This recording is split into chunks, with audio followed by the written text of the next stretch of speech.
Good evening, everyone. Welcome once again to our Follow the River lecture series, which is sponsored in part by Rondat Savings Bank. This lecture this evening is by a very special gentleman by the name of Bill Merchant. And Bill is the historian and curator of the D&H, as you know, Delaware and Hudson Canal Museum. Now, one thing that's really exciting about his lecture this evening is that we do have a tour, a car tour, actually offered on Saturday of the D&H Canal Museum, plus a lunch at the anchorage and some walks around the property as well. So if you do want to sign up for that, I'm taking a list in the back. As you know, the museum is a 501c3 not-for-profit, which means that we depend on you as our patrons, and we love you dearly, and hope that you will be willing to contribute a small stipend for the lecture if you wish in the Pirate's Chest in the back. If you don't want to do that, you have to walk the plank out on the Rondout tonight. No, just teasing. But at any rate, and if you want to keep in touch with us, please join as a member. Or if you want to be on our email or phone tree list, please add your name and phone number and information as well, and we'll keep in touch with you. One thing I would ask you for some housekeeping, if you have a cell phone, please turn it off. Otherwise, it sounds like we're having a small symphony of different sounds, different places. So without further ado, I'm going to turn it over to Bill Merchant and let him tell you all about this wonderful gentleman, Russell Lord, 1848 to 1852. Amazing. Wonderful. I remembered my dates. That's really good. Thank you. I can't remember. Not those dates. And you too. You have to turn yourself Mine's on. off. Okay. Yeah, this is the ringer's on. Thank you very much for coming this evening. I want to really thank the Hudson Valley Maritime Museum. They've been a wonderful, they've been very supportive of both my institution and myself. I feel like I've worked here. I've been here so much lately. And we've got a co-tour. Last year's they were sold out. I'm hoping we can do the same. And you folks could help, right?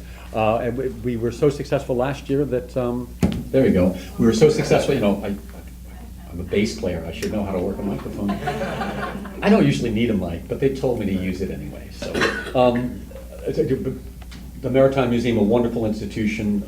They've been very, very good to both myself and my organization. I applaud you all for supporting them and for supporting us as well. We couldn't do it without you. Please feel free to ask any questions. Interrupt me if you can. Right? It's a challenge now, isn't it? It makes it more enjoyable, and I enjoy questions. I feel like it makes it better for all of us. And in this particular thing, I'm going to read more than I usually do because it's somebody's journal and some of the wonderful prose that they really knew how to speak and write back then. You know, I love reading 19th century stuff just for the and this is a treasure trove here. I also want to say we've got special guests this evening. Martha Lord Welch, great-great-granddaughter of Russell Lord, is here from Vermont with her husband Steve, which is really wonderful to have, although the pressure's on, right? I also want to thank Audrey Klinkenberg. These journals were discovered by Chris Evers, who was Alf Evers' son, the famous local historian, and Chris generously donated them to us last year, and thank goodness Audrey had transcribed them. It's some 200 or 300 pages of handwritten stuff, and it was so nice to have a transcription. It really has made tonight possible, otherwise I'd still be trying to figure out what they said. So thank you so much, Chris. I was hoping he'd be here, and thank you, Audrey. The story, I'll give you a little bit of a background on the D&H, just for those of you who aren't familiar with it. For me, the story of the D&H began at the War of 1812. We had an energy crisis because we got our coal from England. It was cheaper to ship coal across the Atlantic Ocean than to ship it from Virginia. We didn't have any infrastructure. So a pair of dry goods merchants by the name of Morris and William Wirtz got a contract to supply uniforms to the U.S. government. The the US government had a lot more land than money, so they gave them coal-bearing lands in the Wyoming and Lackawanna valleys of Pennsylvania. The third gentleman up here is John Wirtz. He was a member of the Pennsylvania Legislative, which was a really good thing for the D&H early on. He later is also a member of Congress. He also becomes the D&H's third and first successful president in the early 1830s, I'm going to say. So these guys, they get this coal. They get a little coal to Philadelphia, but you know, there was a lot of cheaper coal closer to Philadelphia. They were a bit of a ways off. And at the time, the way they would ship coal was that you would build a raft or an ark, what they called an ark, a boat. You'd load it up with coal. Famously, one of the first raft loads of D&H coal founders on the way down, like within a couple miles. They were fortunate enough to be able to sell the load in place.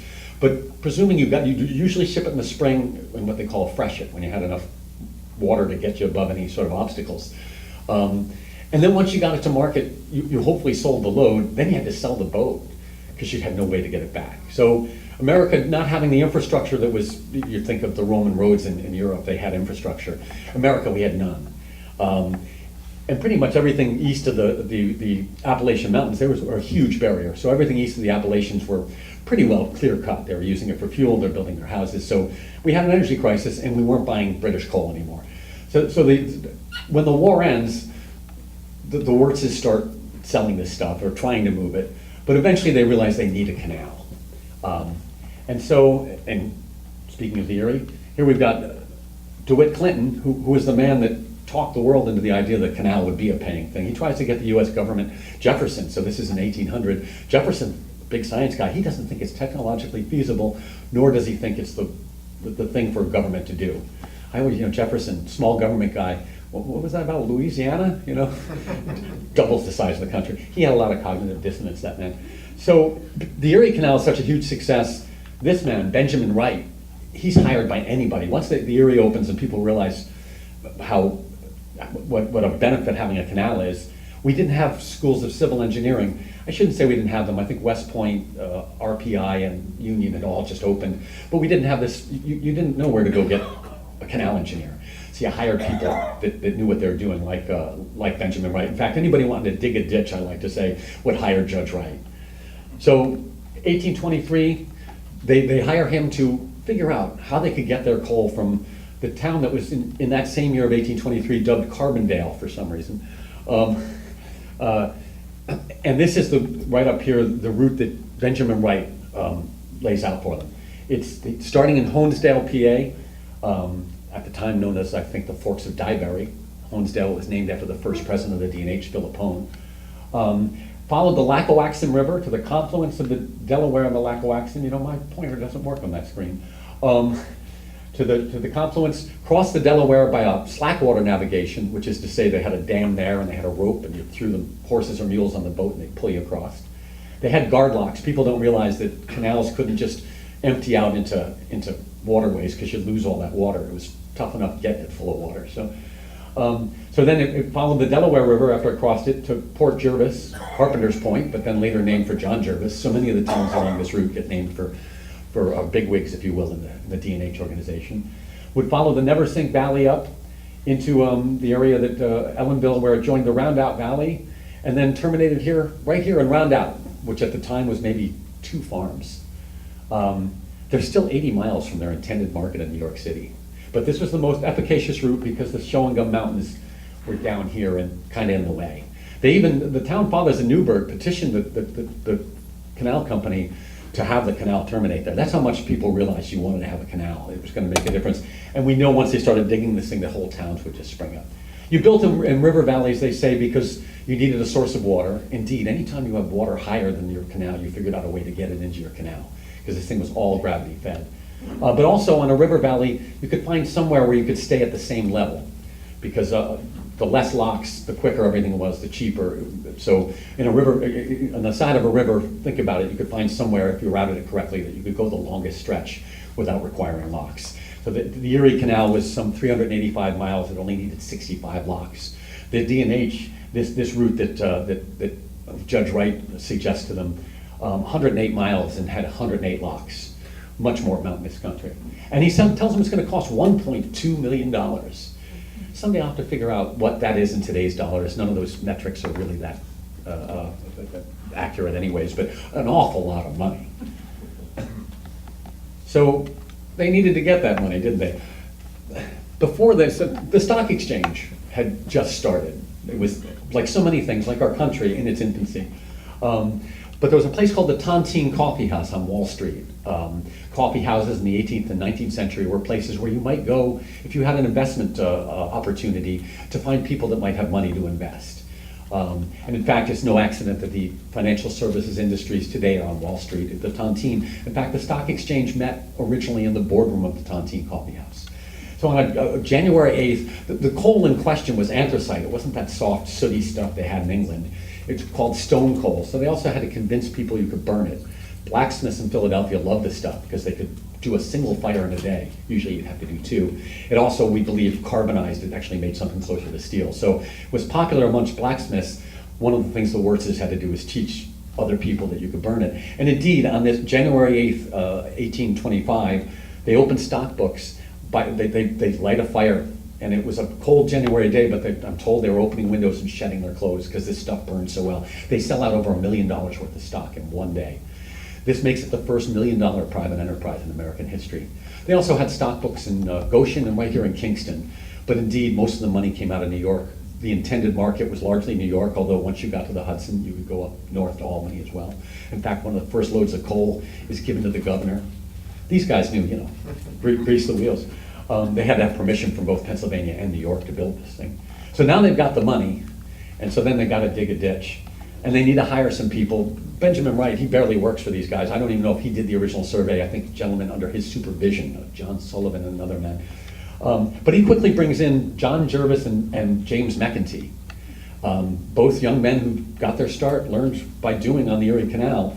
John Jervis goes on to become one of the preeminent civil engineers in America in the 19th century, does the Croton Aqueduct, the Croton Dam, works on a bunch of the railroads. He's the guy that invented the railroad truck. You know, that thing that makes a big, long railroad able to take tight turns because they're two separate trucks? That's a John Jervis innovation. So these gentlemen get the job. But they also hire a man, and trying to get to my point as quick as I can, Russell Farnham Lord, born in 1802, and he starts working for the D&H in 1828, I believe it is. 1826, see, it's good that you, sometimes it's good at that. In the time in question, he's risen to be chief engineer for the Delaware and Hudson Canal. So they got the money, they hire a bunch of people, and they start digging it. In 2.5 years, they dig a canal, 32 foot wide on the top, 20 on the bottom, what we canalers call the prism, 4 foot deep, and they make it for boats that are 75 foot long and 9 foot wide and carry about 30 tons of coal. And so all of the canal is based on the size of these boats.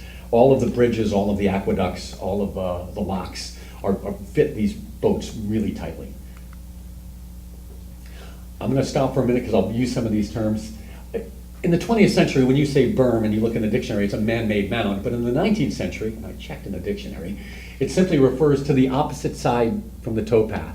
Today, the towpath was almost always a berm on that river side of the river valley, and the berm was just an accident of topography. So we don't confuse our terminology. The berm was just the side opposite the towing path or the towpath. And you notice I even put a little river there, so you got the idea. This is my own artwork and why I didn't have a career in art, by the way. So they finally get this. In 2.5 years, they open it in October of 1828. Raring to go. You know, they had the rights to be a bank as well, and that was a way for them to give their stockholders money while they built the canal. But it's pretty phenomenal. And here we've got one of the very first boats that went on the, I told you that we needed the coal, but one of the first loads they shipped was a load of lumber, kind of like this. They still use lumber, they just didn't have enough of it. So, I'm not even looking at my notes, I may have to start. And by the way, all these images that you're going to see are going to be probably Civil War era or later. You know, photography comes into some popularity in the 1850s, but I think it doesn't really take off until after the Civil War. So most of the images we have, they'll all be post-enlargement.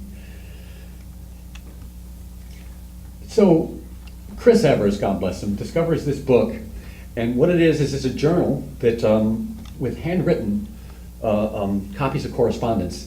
So here it is, it's 1848, you don't have copying machines, you don't have really photography yet, you don't have typewriters or carbon paper. If you want to keep track of what you said to somebody and what they said to you, you made copies, and that indeed is what this journal is.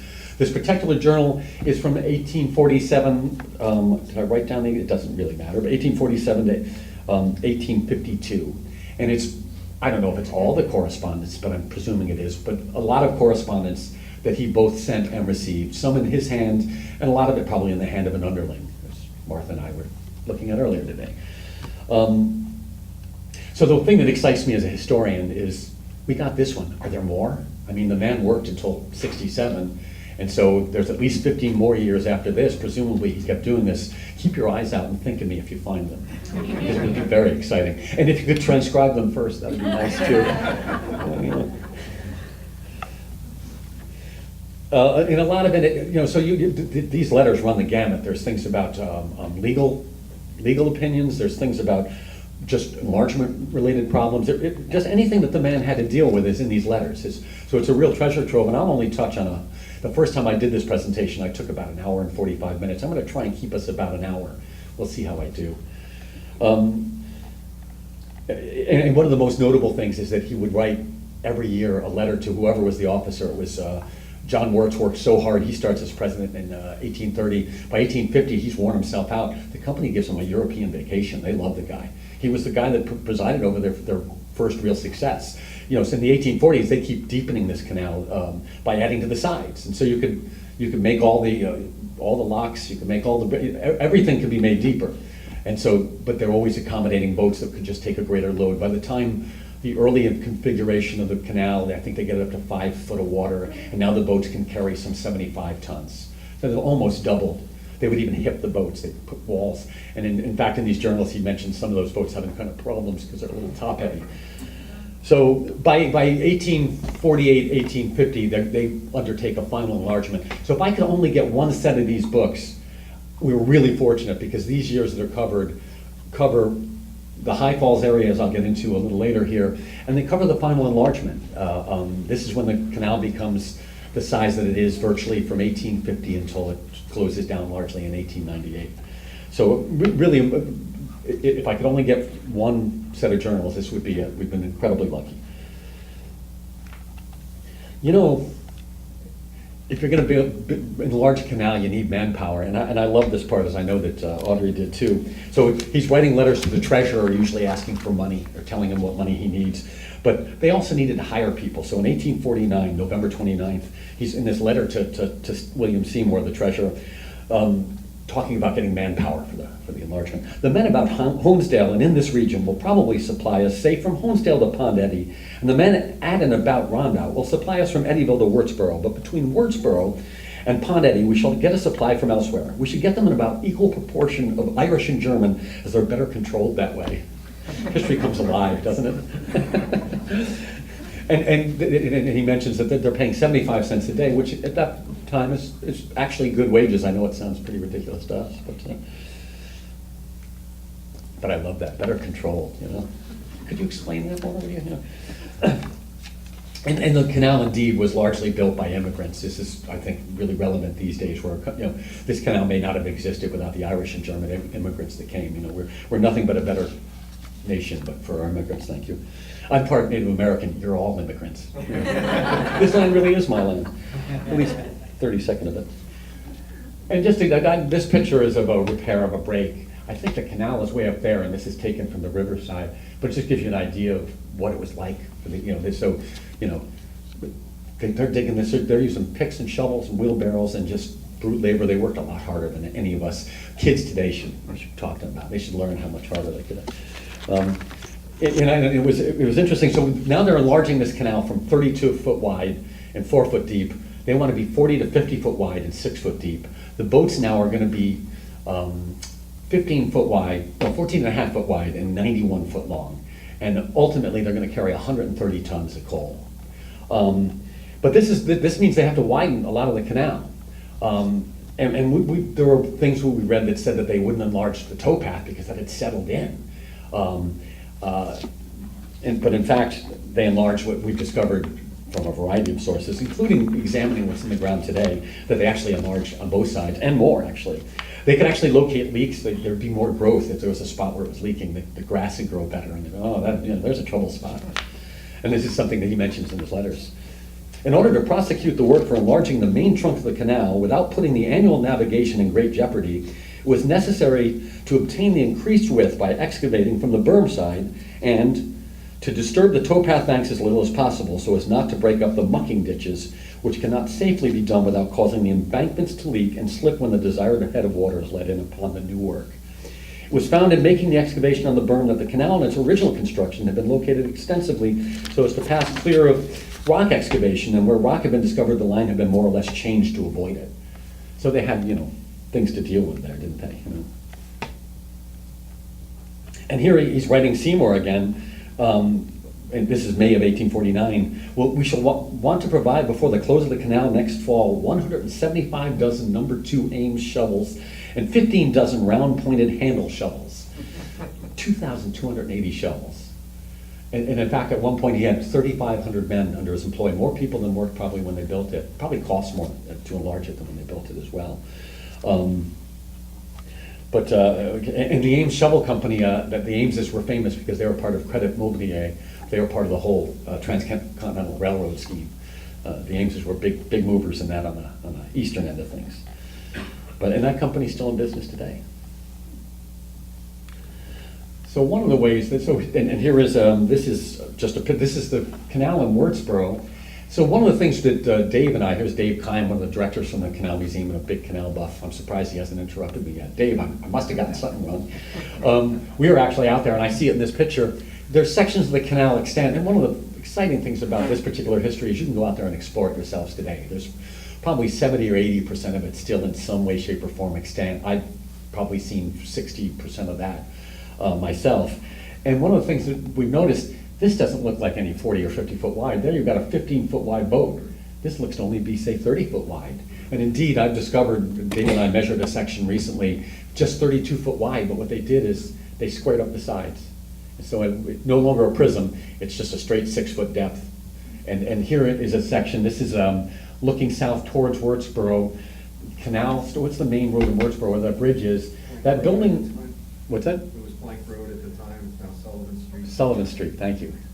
See, I knew I'd get you to tell me something. That building right there is the Seaside Supply House, and it may be demolished tomorrow. We're working hard to stop them. It doesn't look like it did in the canal era. A lot of the people think it was a building on the wrong side of the canal. The owner of that other building has a picture of the seaside and says it's his building, but it's not. But we're having a tough time with it. There's a guy by the name of Robert Dunn down there trying to get him to stop the local utility. Call Orange and Rockland tomorrow, all of you, and tell them, save the seaside. Let's see if we can save this building. But this is what it was like when they finally finished it right there. And that's an unladen boat because it's going south now back towards, it's an empty coal boat. So the D&H company was a coal company, and their own boats, they didn't pay tolls at any of the locks or anything. They were company boats, or actually they were owned by the boatmen, but they worked for the company. But there were an awful lot of other goods and services. The other talk I give a lot touches on the other industries that this canal affected. But in the interest of not driving you people too crazy, I won't get too far into that. So when they unlocked, the earlier, this is the way, before they had gear houses and stuff, you had to have 2 lock tenders, and they had these, what they call miter gates, and you had a guy on each side. In 1855, the D&H Canal switches to a system where gears and levers. A guy by the name of Williams in Port Jervis invents and patents in 1859 the system. So virtually all of the locks on the D&H both show the earlier miter gate sign, but then we know later by 1855 they're converted where they didn't need, they use a drop gate on, I think on this end. But because of that, you can see the enlargement. This is lock number 42 in Phillipsport. Sullivan County owns all of the canal bed. They do a great job. This section isn't clearly open to the public, but technically it is, and it's owned by them. But you can see here where what used to be 75 foot long, here, and now you see the miter gate, and that's why I point out the miter gates. You see where this is the side that they just rebuilt. The other side, because they had to make it wider, they had to rebuild completely, brand new. But we can figure out ways about how they enlarged it by these sorts of things in the locks. And this is what they call the composite lock. This actually would have looked more like that. It would have been lined with white oak. this was cheaper to build than cut stone masonry locks. This is a lock in Ellenville. Dave, you might know which one. I didn't have a chance. 31. Thank you. I'll put that on my notes for the next time, right? But my section of the canal, they use cut stone masonry. And this is lock 16 on our 5 locks walk right here. We had a supply of local stone. This is a lock that was built. They rerouted the canal in High Falls. The route in High Falls was so serpentine, you couldn't fit a 90-foot boat between some of those locks. So they actually replaced some 7 or 8 locks. I'll get the numbers wrong on that too. Most of the locks did about 8 foot of lift. In High Falls, they took 7 locks in this section and got it down to 5, so these do 10 foot. And these were all completely rerouted, and these were new locks built in 1850. And they used this, we had 2 quarries within a quarter mile of this site, so they had plenty of local stone. And the D&H company throughout their history was really good at like crunching their numbers, utilizing new technology, and figuring out, doing cost benefit. My surmise is that they had been in operation for 20 years. They had to renew those linings. And so they knew it was worth building this cut stone masonry, the more expensive type. You also had to enlarge your aqueducts. So virtually all of the bridges, all of the aqueducts, all of the locks were just wide enough. The locks were, so on the early locks, the boats were 9 foot wide, and the locks were 9.5 feet wide. They had 3 inches either side. Think about it. You don't want to waste water or time. Make those locks as tight as you can. Why have extra room over there? This causes some problems later. I'll get into a little later here. But so virtually all of the aqueducts, and as I say, you had to have aqueducts because you couldn't just empty your water out into a creek. You're going to lose that hard-won water. So there were numerous, I don't have those numbers memorized either, but so virtually all the bridges had to be widened and raised. All of the aqueducts had to be rebuilt. All of the locks had to be rebuilt. They ran across this guy, this German guy, John Roebling, on their gravity railroad. The D&H had a railroad that used the weight of the loaded cars to pull the light cars back up. They were connected by rope. They were supposed to be connected by steel chains. That didn't work out. The steel was in its infancy. It kept breaking. But they discovered John Roebling in 1844, and they start using his wire rope. He's credited with inventing it, although engineers in Germany have been discussing it. He opens a factory. He starts making it on his farm in Pennsylvania, and eventually opens a factory, I think in Camden. The Roebling Wire Rope Factory to this day makes wire rope. So once they know the guy, in the enlargement, they hire this man to build them 4 suspension aqueducts. Russell Farnham Lord goes and visits his first suspension bridge in Pittsburgh 2 times to investigate whether to hire him for this. And indeed, they do hire him. And he builds one over the Delaware River, one over the Lackawaxen River, one over the Neversink, and one over the Roundout. The first 2 were built first in 1849. You know, in anticipation of the enlargement, they actually rebuilt 2 of the locks ahead of time just to see how it will work out, I guess, as a test, basically. But if you look at the map here, you can see the old lock 1 and where the rope ferry was. Hopefully you can see that there. Why didn't they build an aqueduct right there? The gentleman that owned that property hated the D&H company. So they actually had to build 2 aqueducts. Well, Roebling built them. They paid him to build them. As you can see, one over the Lackawaxen and one over the Delaware. And you would think it cost them, let's see if I've got it here at some point. See, this is what happens if you don't read your notes, right? I'll get to that. Oh yeah, $86,716.89. So about $40,000 an aqueduct. And in fact, one of them fulfilled the purpose that we still need today. The other 3 went out, as soon as the canal went out, they stopped using them. But this one over the Delaware, to this day you can drive this. It's the National Park Service now administers it. And this is what it looks like. I think I took that picture last summer. It's a real hoot because you're it's 2-way traffic, but it's not really wide enough for it. And so you get to go in there and sort of wee and hope nobody's coming the other direction. A lot of fun. You should all go visit it. And in fact, you know, that's a big outlay, $86,000, you know. But in his letter, February 6th letter in 1850 to President John Wirtz, he states, the Delaware and Lackawaxen aqueducts were brought into use last spring and have proved valuable improvements in the navigation, being also substantial and permanent structures, sustaining all that has been claimed for the utility of wire suspension aqueducts. There have been 9 days during the past season that boats could not have crossed the Delaware Pond on the former plan of crossing during freshets in the river. With the aqueduct, the navigation has not been interrupted at that point during the season. So they made a substantial investment, but they're happy with it. And well, you know, I've never investigated whether any other canal had suspension aqueducts. I know about R4. That's an interesting question to look into sometime. Google, where are you? And here's a picture of the Lackawaxen Aqueduct in, I think, 1926. I haven't had a chance to see that one. It's on all private property. I'll have to get there sometime.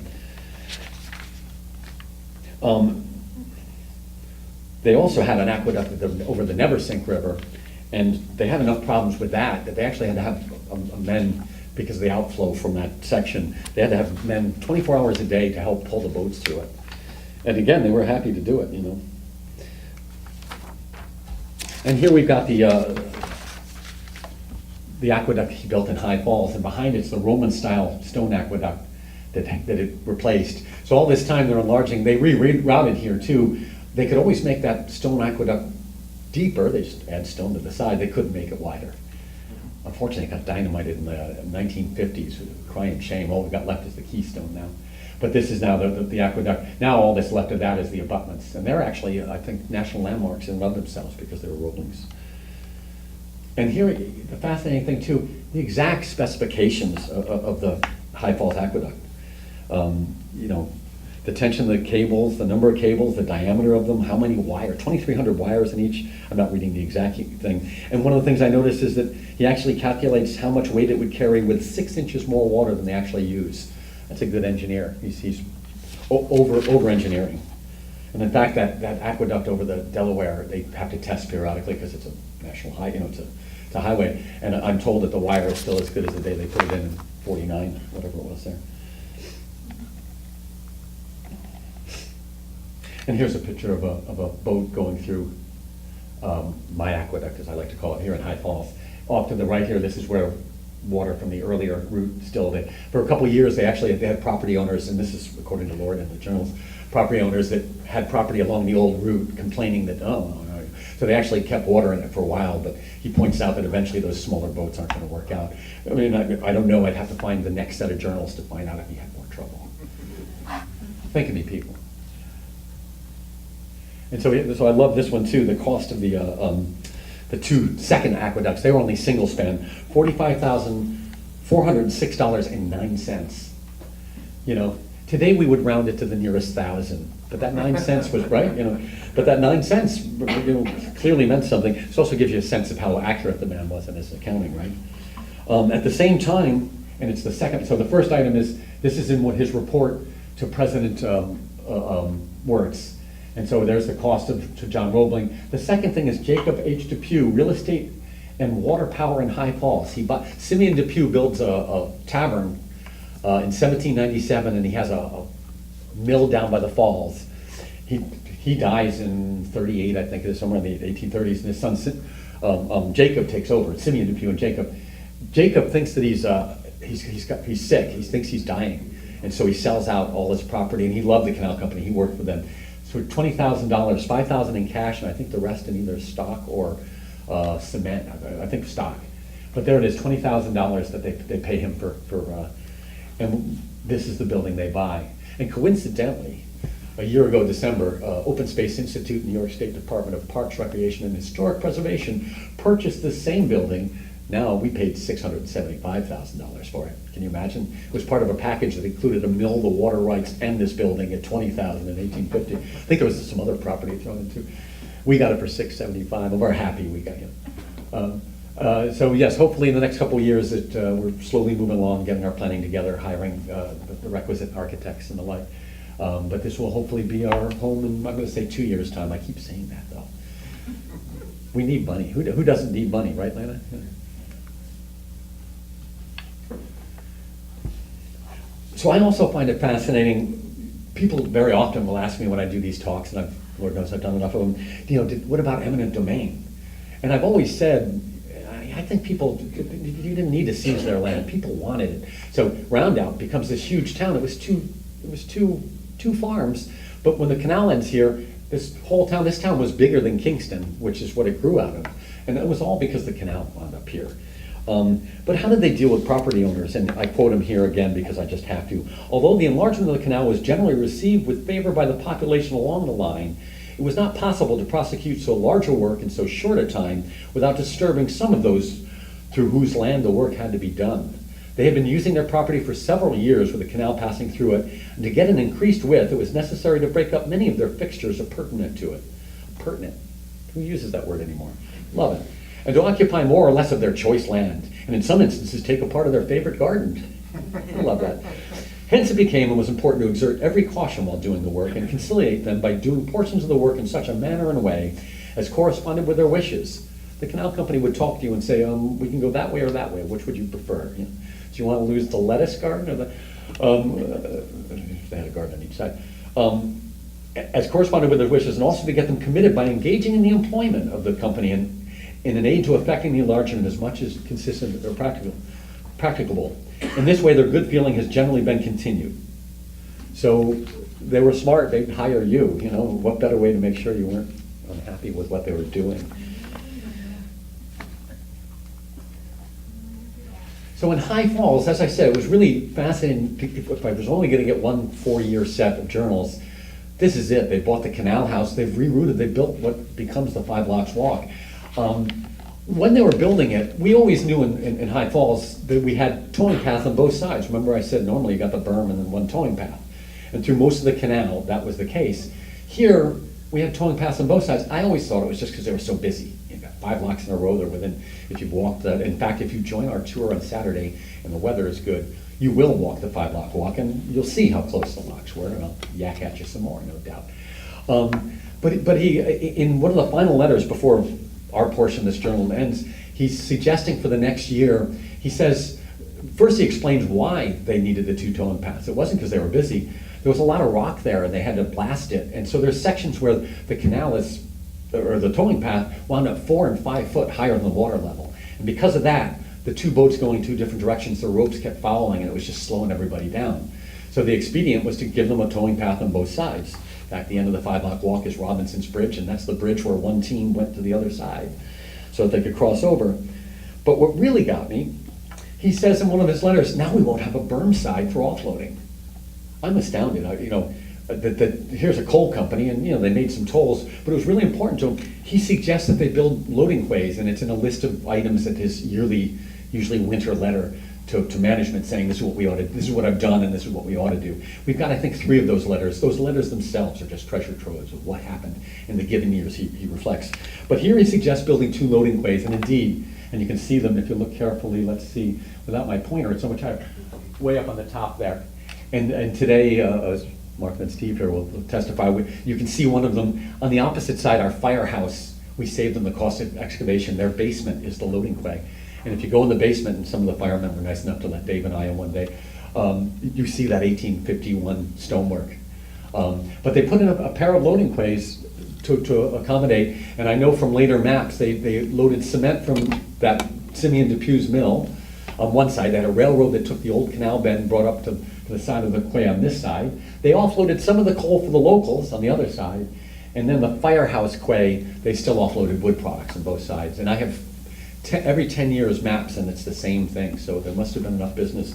But it astounded me that the berm, that accommodating the non-coal boats was important enough to the company. Those letters that explained the year's business, he listed virtually all the tonnage of everything other than coal. I mean, he mentioned how much coal they moved too, but all the other goods and services and where they cleared. I mean, and I was saying to Martha and Steve when we were walking today, I'm not even sure why he did it. I don't know what the benefit, he enumerates exactly how much stuff moved on it. He tells you how much tolls they make. I understand that, but you get a complete list. You get a good sense in those years of what else was moving out on this canal and how important it was to the economies of the area. And in fact, here's a picture of a boat offloading on the berm side. If I'm going to say something, I like to have a picture. We have such great pictures. This is somewhere down near Ellenville. And you can see that's a loaded boat, and that's a much lighter boat. And I'm saying they're offloading. That is the berm side. You can see the towpath on this side. It may be that they're just parked there too. And here now, look at this picture. That's 40 to 50 foot wide there. And indeed, some sections are as wide as that. It's fascinating. We used to try and figure out how they enlarged any way they could. They moved the towpath sometimes. They dug out the berm, and if they couldn't do that, they just squared up the sides. Anything to get 2 boats through. The very first boats on the new section on High Falls were, moved out on May 24th, 1850. Again, a little fact you gleaned from there. And in fact, they got so busy, and this is another thing, you know, they never worked on Sunday. The D&H, they were good Quakers, and so there were a few canals that largely closed down on the Sabbath.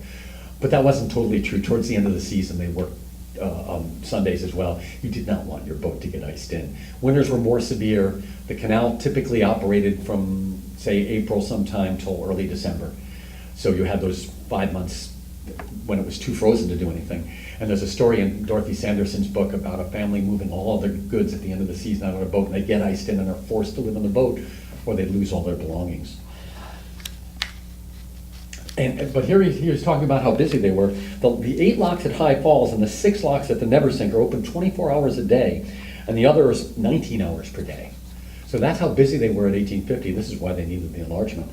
24 hours. You know, down in the Neversink end, that's at the beginning of what they call the 17-mile summit level. And that's the highest point on the canal, 17 miles straight, no locks. And they always said that the water flowed both towards the Hudson and towards the Delaware. And indeed, they had a lot of trouble with the outflow. So you're there in lock 51, the Pie lock. Lock 51 was the northernmost lock before the summit level. And in the latter part of the canal era, the lock tender's wife was a famous baker, and people loved the Pie lock. I love the idea of the Pie lock. I just do.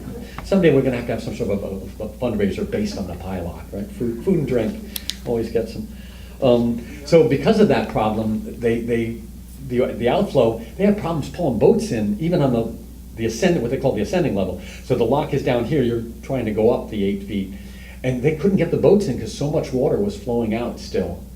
That when they enlarged the locks, they actually enlarged those locks, the one just before the Roebling Aqueduct on the southern end of the Neversink, and lock 51, 6 more inches, so they had 6 inches of play either side, and it made it easier. But they still had to hire guys on those locks to pull them in, and they had so much outflow from the Neversink Aqueduct, similar problem I think, that they had to have 2 guys so that they could have a man there 24 hours to help pull the boats through. And he suggests to them that they build a basin, but to my knowledge, Dave, there was never a basin on the northern end side of the Neversink. That's one of those expedients that never got built. So we in High Falls, we're hoping to get this building here is the Telegraph. It's in original condition, built in 1850. It's actually starting to really show its age. The county owns it largely, but there's somebody that's got to sign off on it. We haven't managed to get them to do it yet. We'd love to. But I was at, I'm the vice president of the Delaware and Hudson Transportation Heritage Council, and I referred to Telegraph House because we've been trying to get this. And I said it was the 1850 Telegraph House, and somebody gave me a hard time saying, oh, the telegraph wasn't in usage then. Unfortunately, at the time, I didn't know it, but thanks to these papers, there's a letter in 1849 where Russell Lord just tells the guy offhand, reply by telegraph. The D&H, within 2 years, so 1847, the first telegraph lines are run, I think, between DC and Baltimore, but my memory could be off on that. Within 2 years, the D&H has got a line along their entire 108-mile run, and they use it themselves regularly. Take that, whoever that was. Booyah! And then, you know, you got a big canal, you're making it bigger, you need water. And they had some problems. And so this is they would buy up ponds. So any are familiar with the area down outside of Ellenville, Maston Pond, well, they're lakes now, but in the day, Maston Pond, Wolf Pond, Yankee Pond, and I'll never remember all 4 of them, were all feeders for the D&H up in the hills outside Wurtsboro and Ellenville. And in fact, what they would do is they started adding to the tops of them. But here he even says, I have to start again. Oh, no, wrong one. Sorry about that. Let me get this right. The reservoirs on the summit were resorted to for feeding the canal from the 1st of July until the rain of August 9th. So it was a drought year, and without the reservoirs, they couldn't get there. And again, on the 16th of September until the equinoctial, there's another great word, isn't it? On the 18th of October, at that time they were about 2/3 exhausted. The one at Wolf Pond has been considerably enlarged during the last season. The amount of water retained and reserving for the summit will be about 1/3 more in 1850 than it was in 1849. We also contemplate commencing a dam for a new reservoir at Beaver Swamp. I think that's down in Pennsylvania, and as soon as the canal is open. I know that in '51, they couldn't get enough water on the summit level. And between September 25th to October 30th, they actually brought the boats to Lock 51. They loaded off a third of the cargo, took it up. So they did double runs for the entire 17-mile summit for those 6 weeks. And that pointed up, and don't you know, after that, he's suggesting enlarging all of the ponds. In fact, so they could build up the dams, and some of them were connected, and they had to actually fill in valleys between them, but they did all that. And, you know, from what I can see, but they largely took care of that problem. But they had problems getting a sufficiency of water early on, you know. Lose my notes here. Boat building, another facet of canal life that these journals talk about. He gives exact boat specs. It's really amazing. You know, so he talks about the bigger boats. They had problems with people trying to just take one animal after they get up to 80 tons, and all of a sudden those one animal boats are too slow.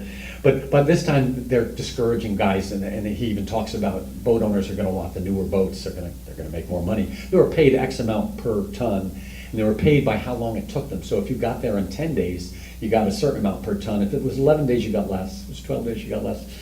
You know, they knew how to give you an incentive there. You know. And one of the big deals, and I recently discovered, they had always planned to pull these boats out onto the Hudson, but for whatever reasons, those smaller boats weren't really navigable. But I know from an earlier primary source that Benjamin Wright tells them, oh, you know, we can get a steamboat, you can pull these boats, you can take 80, 100 tons of coal down there. Never happened. So in these papers, he talks about 5 different boats, and when he discusses every one, he says, they'd better be able to navigate the Hudson, and here's why.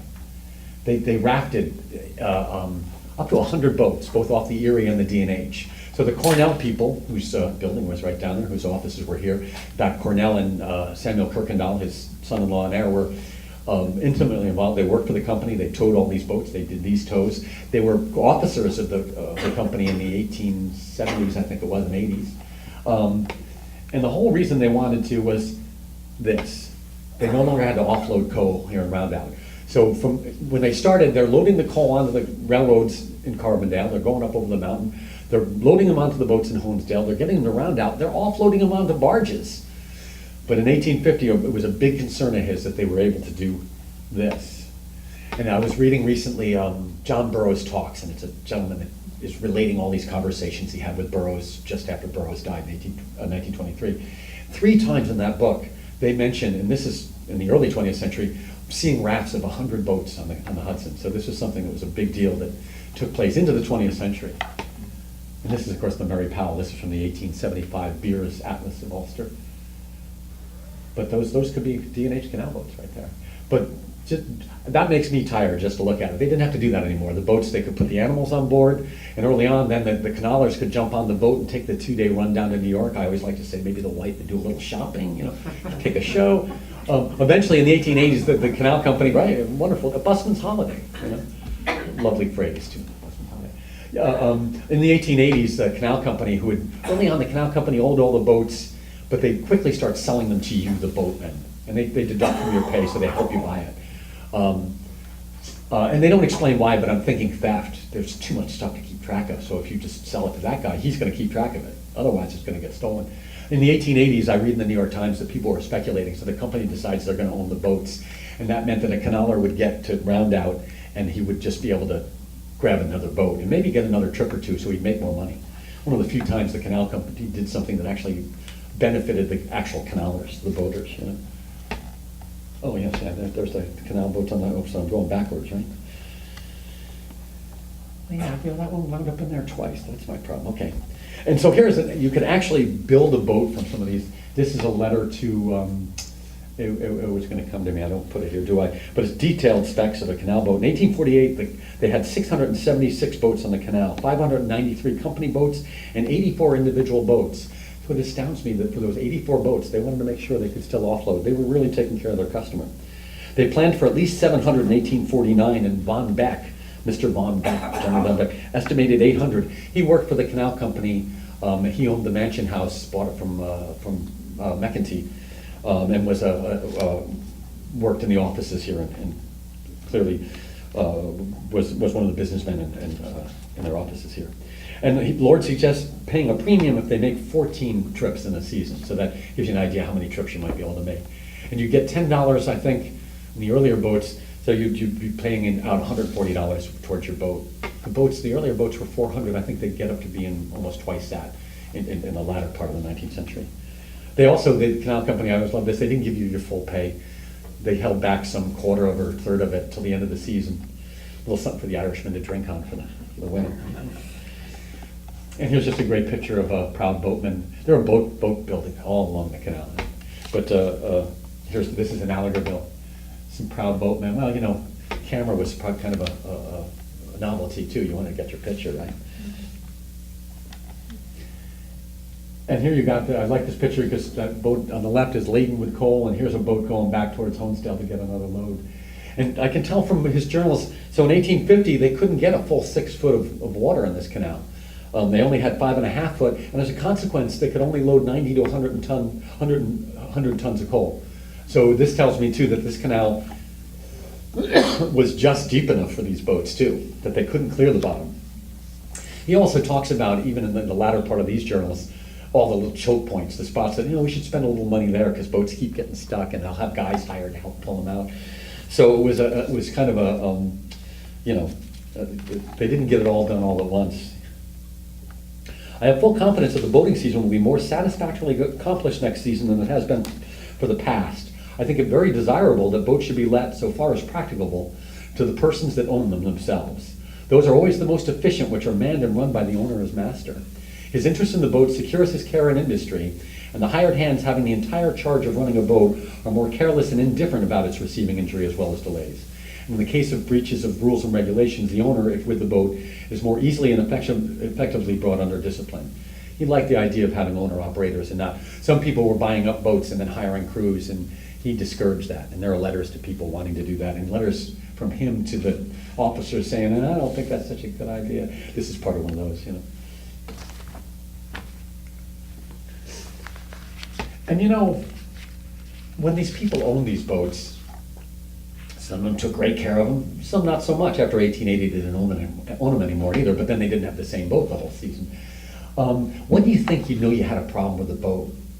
When you loaded it up with 130 tons of coal, right? The D&H company, I would not have known this without these letters. They were forced to build a company dry dock in Honesdale so that they could get the boat out of the way, because otherwise one boat could, well, this isn't a good picture for that. You can still get past that boat. But one boat could hold up the entire works. So they didn't, most of the dry docks were owned by boat builders and the like, and they would get water rights from the canal to be able to use the canal water. But they were forced to build their own dry dock in Honesdale. And this is, you know, when I looked up which dry dock it was and then promptly forgot to write it on my notes, but this is down in Allenville. I think this might be the one, David, lock 50. I think it's Port Hickson. Port Hickson, yeah? Port Hickson, this is lock 25. Okay. See, I didn't need to look it up. I got Dave. That's great. Let's see what I have done here. Yep. So this is another fun thing we do. So, you know, they're building these boats. He's got all the specs. You know, you could build a boat from the descriptions. I pulled out certain of these letters as separate documents just because they're so important and fascinating in and of themselves. But one of the things is that they spec out the boat. The boat's supposed to be 8 foot tall, you know, when empty. They wound up 10 foot tall. All the bridges had to be made 2 foot taller. Oopsie. You know, there's a guy by the name of John Johnston who wrote a contemporary. He grew up along the canal and wrote his reminiscence in 1900. He writes about the canal. And being a man of about 90, he doesn't pull any punches. You know how he felt about everybody. He really loved Russell Farnham Lord, but he tells the tale that here was a man who was ruined by alcohol, and Martha and I have discussed this, otherwise I wouldn't be airing family dirty money. But I always think it's a mistake in history to cover up. These are human beings with all the foibles, and I think that makes them more human, if anything. But John Johnson says that here was a good man ruined by drink, and that his claim is that it was prescribed by his doctor, but it took. And so you can't help but wondering at moments like these whether drink had something to do with it. But you know, if he was a drunk, that company was really good to him because he worked for them until 67, until he dies. So he couldn't have been either that bad, or you got to say something for the company as far as taking care of their own. You know, I know his son Russell Jr. works for the company because those maps in Canada were drawn by him in '65. Junior. You know. But can you imagine? He doesn't say how much that cost. I'll have to look. It might be in there somewhere. Another interesting thing they did here in Eddyville, if you join us on Sunday, we'll be right opposite Lock 1. If we're lucky, the owner, who likes to show people around, will be there and we'll get to look at the property. There was a waylock there. They get the Fairbanks Scale Company to make a waylock, a scale for it. I'm told they had displacement locks where you'd go by how much water, but these were literally locks where you'd run the boat in, run it down, and there was a scale that it sat on. It would tell you how much. They had the weight of the unladen boat at the beginning of the season, so they knew, and they wouldn't weigh it till you got to round out, because Lord knows what might happen to that coal between Honesdale and 108 miles, 10 days, 12 days, you know, a lot can happen. So they wouldn't weigh it till they got here. But what I loved is he negotiates from the outset with the Fairbanks Company a price for two, knowing that they might need two. And indeed, they end up buying one that's here in Eddyville, and the other one is in Waymart, Pennsylvania, named because it had a waylock in it, because the Pennsylvania Coal Company was another coal company. Some of their officers had worked for the D&H, but they started a rival company, and part of this enlargement was driven by the increased capacity. They made a deal with these people to move their coal on the D&H, and so they knew they were going to have greater capacity. So he's even negotiating for a scale that winds up being for, well, I guess the canal company probably owned it, but it was for the Pennsylvania coal companies. He also has letters that they won't let you onto the scale unless there's only an inch of water on the bottom of the boat. They're not going to pay you coal money for water. And he discusses problems with the Pennsylvania coal guys, but he doesn't care. That's their lookout, you know. But they had problems. You know, those guys would go and want to drain the boat on a scale and slow everybody down. But again, a sign too of what one of the things about I learned about Russell Lord in this is he was an engineer, but he was much more of an administrator. You know, he understood the engineering, and he certainly oversaw this massive expansion. But he was more than that. He was an administrator and kept track of this thing. He had to deal with the monies, make sure everything was there, and all sorts of things. There's one letter where he's talking about a guy who was hired and he didn't work out in one place, and he's writing a letter to the guy saying, "Oh, you weren't really that good," and, you know, but he's being really nice. I'm amazed. People just get sacked these days. He was really, really good about it. Dave and I, about 3 years ago, were rooting around our archives because we like to do that. We discovered this map. I don't know how well you can see it. It's an 1836 map of Bloomingdale. Bloomingburg, right? Quick way. Bloomington, over there, I just drove through there. Bloomingdale, doesn't ring a bell. No idea what it is, but I discovered reading the letters in the Lord journals. So this is an area around the Rock Locks section, like Lefevre's Falls, on the round out Rosendale way. And this is a map of a town. Well, come to find out, this is 1850 now. This is 14 years later. This is a map of an imagined town that they want to sell you for $8,000. So there's a guy by the name of, there's a widow by the name of Sudam, and her husband had passed on. I think he even worked for the canal company. Now her attorney is her partner. This already looks bad too, doesn't it? John Ostrander. And he's trying very politely, really polite letters, but it's basically going, well, you guys, you know, you've ruined it. The water's all gone there. Like anybody was using it, there was nobody using the water rights, but he's going after them for it and trying to sell them the land for $8,000. And so here they're claiming what I call spurious damage. You know, I also enclose a map of the said property as laid out into a village plot in 1836. This map. It is situated on both sides of the Roundout Creek. This map of the village of Bloomingdale exhibits the property they propose to sell for $8,000. Although a village has been so conspicuously laid out, there has not been any improvements made, and I believe the whole of it remains now just as it was when the canal was originally built. And I'm pretty sure, correct me if I'm wrong, Dave, it's still pretty much the way it was when the canal was built. But whether this is an extortion scheme or just good marketing, I don't know. But we have that map. It's hanging in our bookstore now. Closing in, I'm down to about 8 slides here. The Cuddybacks, famous family in Cuddybackville, they actually, Abraham and Isaac Cuddyback, assaulted canal workers during the enlargement. So by and large, the enlargement went pretty well, and he enumerates, for the most part, as I noted earlier, they're hiring you. They're saying, the garden or the outhouse, you know, what do you want moved, you know? But these guys had trouble, and they actually attacked the workers, and they got indicted for it. The D&H actually hired an attorney to help them, even though they weren't a party to the suit. And there's letters to this attorney telling them to keep an eye on things. You know, they had also taken the D&H to court over perceived wrongs. So they had I think, maybe 4 suits in this time, which when you think about 108 miles and how many property owners, is pretty low. It shows you that they were probably pretty pretty responsive to the property owners. You know, they couldn't be there without them. They all needed one another. A lot of people would donate land. They would buy a big plot of land when the route was announced. They'd buy a plot of land if they could, and they'd give some of the canal company, hoping they'd build offices or a lock or something there, because then the value of their land would go up. Kind of smart investment capitalists. And so by 1851, all but the summit and 12-mile levels, which I think 12-mile levels down Pennsylvania way, had 6 foot of water, and the other two had 6 inches less. And this was actually, at that time, as I said, they had to offload the coal. They had to take about a third of the load out at Cuddyback Bill, and so they must have had spare boats or something. He doesn't get into the actual details. But can you imagine, for 6 weeks, how much, that must have really slowed him down.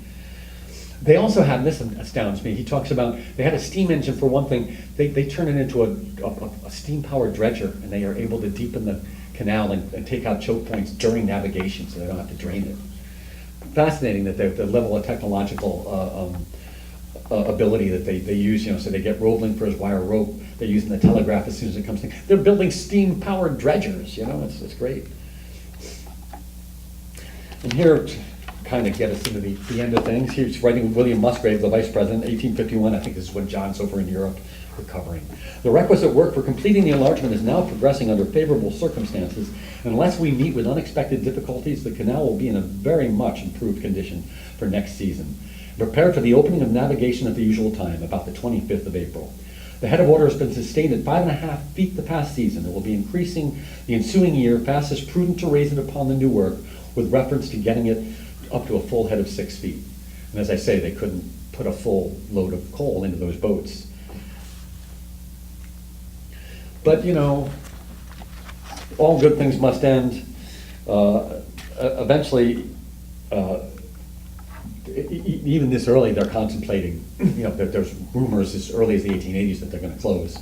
I was here last summer. I was telling Lana the story. I was here last summer for their Hudson River Day, and a gentleman came to me, asked me about a picture, came back at the end of the day with a picture in this book.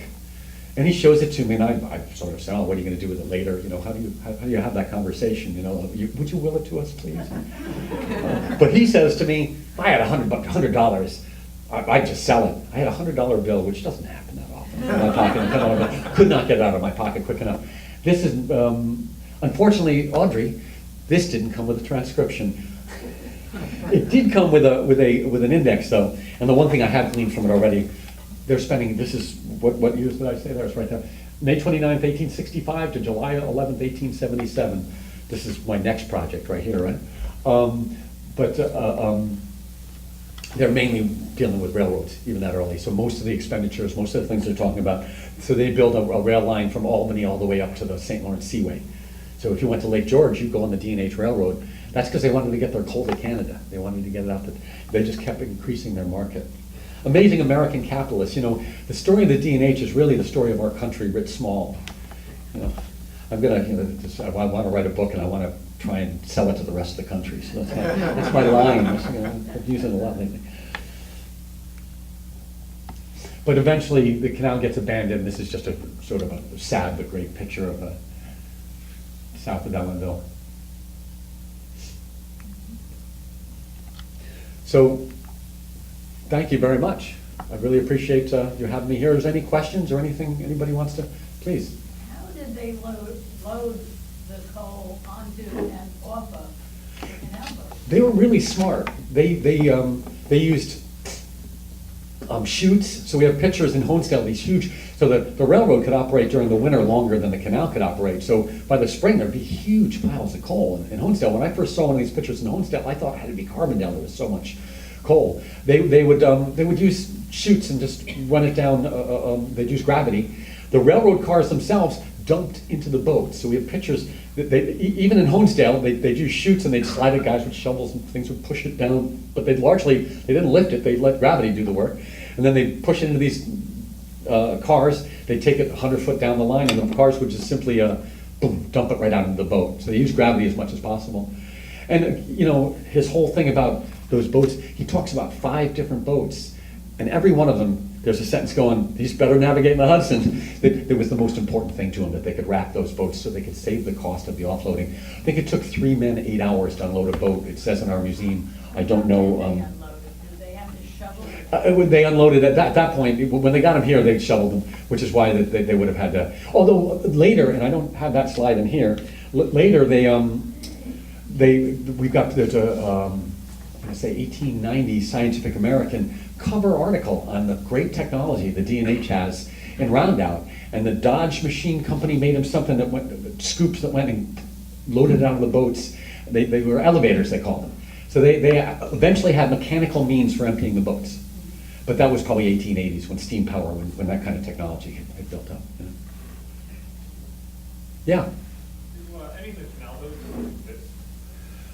I'm told that on a low tide here in Slightsburg, you can see the remains of one. No, I'm serious. I'm going to go out, Dave, we got to go out with a tape some low tide.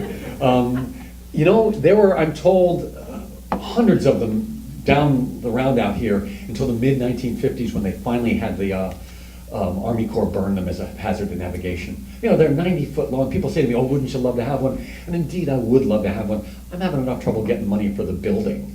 The idea that we could somehow deal with a boat. There's somebody wanting to build a boat, I don't know what size, south of here, down in, I think, Orange County. And I know that through me, the parts of this journal that talk about boat building, you could build a boat from the 2 or 3 letters that are in here. It tells you what kinds of wood, which way you laid, you know, really fairly detailed. But none of the boats survived. They were just too big, you know. But the actual canal, you know, in 1898, Samuel Kirkendall buys from Wurtsboro to here for $10,000. Can you imagine? It cost, you know, $1 million plus. And he operates it for 2 years. In fact, all the materials for the Napanock Reformatory, now the prison, were moved on the canal in that time. And at the time when he buys it, people are speculating in the press, I think the New York Times, that he was buying it for railroad interests. And indeed, he sells a large portion of that to the New York O&W. So the town of Accord's rail trail is the O&W line built right over the D&H. So I spent hours walking my dogs trying to figure out which was the railroad and how it was configured. There used to be great signage down there. There's going to be some, again, open spaces, putting some money into that trail. We may help them reinterpret that section of it. But then Kirkendall, he wanted to take over the cement industry. He ends up running the canal from just east of High Falls, from Rosendale to here until 1917. A lot of the books say it closed in 1904, 1906. I've had people come and say, oh no, my grandfather was working in 1907. I've got oral histories in our archives that indicate that, you know, some people said when Kirkendall died, that's 1914, but I'm fairly confident till at least 1917, maybe even to 1919. You got to figure World War I probably put the kibosh on it a little too. Portland cement, basically, it was then just a cement. It was no longer about coal. It was just about cement. But you know, a little section of it had a longer life even. There was another question back there, I think, yeah. Yeah, for the canal boats, when they met each other on a path, how did they get by each other? Were they roped and they just flipped it over? We have a wonderful little diorama. We had a guy that used to work for the Museum of Natural History, apparently, back in the day. We have a diorama that shows you how they did it. So the light boat always had the towpath side. That was just the way it was. And the reason was so that they could cross, but it was also when they enlarged the canal, if they enlarged the towpath, and I can show you sections of the canal where it's clear, they just moved it over. You can see the earlier towpath, 2 or 3 foot down, 10 foot out from the later towpath. So that side, a loaded boat couldn't go on that side of the canal, but the light boats could. The light boat had precedence. The hoagie, which is a phrase on the Erie and the D&H, nowhere else in America for canal workers. Apparently the phrase comes from Europe and referred to some other menial worker. The hoagie would stop, the hoagie of the heavy boat stopped his team and let the rope drop, and then the light boat would go past. But see, that was a problem in High Falls because the height, and that's why we got 2 towpaths in High Falls. What I can't figure out is how they got the ropes passed through once they had the gear houses on the end of the locks, but that's a whole other. Lots of fun stuff to try and figure out. Was there any other questions?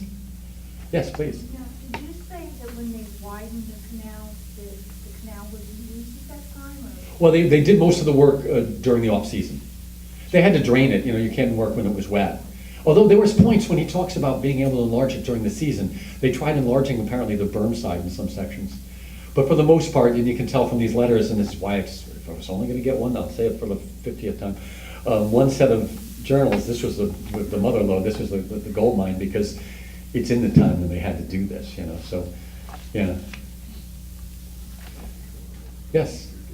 When they're towing a boat along the edge of the canal, was there a need to keep something to push the boat away from the side, so it Tiller. didn't scuff up the side? Or? You had a tiller, Oh, all right. you know. You couldn't pull your boat. Some say when they built the canal, they'd fill it up with water and drain it multiple times, hoping the soil would settle and it'd stop, it would hold water. If it wouldn't do that, they would line it with clay, what they called puddling. And one of my colleagues in one of the museums down the canal from us, one of their newsletters makes the claims that the brick industry in the Hudson Valley was crippled during this time because the canal company bought so much clay, they couldn't get it for bricks. I've got to find a source for that, but I'm fascinated by it. In fact, we know that you could not pull your boat because you might punch a hole in that puddling. You got fined $10 for pulling your boat. We also, one of my colleagues years ago had a picture of the family history, said this is a D&H anchor. I'm looking at it like, no, it's not. They didn't use anchors, they used snubbing posts. You couldn't anchor your boat, you'd dig a hole in the side of that canal. You gotta be careful with family related histories, don't you? Yes, please. Where was the section of roadway that you said was a little suicidal going? Oh, that's the Roebling Aqueduct over the Delaware. I think it's the town of Lackawaxen, and it crosses. Menacing Ford, State 97 out of Fort Jervis, that's Menacing. And Menacing Battlefield's up on the right, Roman Bridge is on the left. You kind of can't miss it. And one other fact to say about that too is that what they did, the Park Service took it over, what they did to commemorate the canal is that, you know, at that point, if I could take over a little bit, Bill, anyway. Please. But at that moment that the first boat went over that bridge, it was carrying 130 tons of coal. So it was a huge celebration because people lined the sides and they were like skeptical whether this boat was gonna make it or not. And of course, when it did, then it was huge celebration. Now, today we have firecrackers. Back then, they had cannon and muskets, you know, they're firing this stuff all off. But anyway, the Park Service, back to that the cement that is the road, it's 130 tons. Well, people also worried, you know, they couldn't take the weight. Well, it displaced the same amount of water. So if it held the water, it held the boat, basically, which is physics, but people didn't quite figure that out. There's famous stories too, because they always have Masonic ceremonies. The keystone from the High Falls Aqueduct is in the center of Lock 16 now, you can see it. I recently noticed there's Masonic symbols on the side that was mortared in that you couldn't see. And they would have these big Masonic ceremonies, and in one of them, and Dave, maybe you can refresh my memory, they fired a cannon and some poor guy lost parts of his hands. You know. Firecrackers, well, M80s, cannon, You know, I think that was in Eddyville. I think it was here too. I think, or just down the canal from here. There's also a great story, just apropos of nothing. Some of the books talk about how much tonnage they had, and some books claim the boats were up to 140 tons. I'll take Russell Lord as my guide, and he's saying 130 tons. But there was a story that they had a contest, who can carry the most coal. And so one guy pulled over in Eddyville, loaded on an extra 10 tons. That's where they got the 140 tons, I think. He didn't do the whole canal. He probably couldn't have done the whole canal with 140 tons. As we know from these journals, they couldn't put in the full tonnage until they had the full, 6 inches of water less, they couldn't, so that clearance was 3 inches. You got 3 inches of clearance, if that, on the bottom, And it's also, as you read, he talks about, in the ends of these journals, there's the last year that he does his report, he's got a list of the various places on the canal where boats were getting stuck a little, and maybe we should dig it out a little more there and do this there. And, it was a work in progress even then. Anyone else? Well, thank you very much. Oh, yes, please. Just to elaborate a little bit, they made some sort of a slurry that they lined the sides and the bottom. Basically clay. They just To took. make it waterproof? Yeah. Basically, just like we line landfills today. You'll hear about them clay lining a landfill so that whatever you put in it doesn't pollute the water. So it's the same principle. I think it was just you took wet clay, the same slip that you might make bricks or ceramics out of, and you just fashioned it on the bottom. Just something to make sure that it wouldn't leak. I haven't played with clay enough to know myself. Anyone else? Well, thank you very much. Please join us. We've got a great, thank you.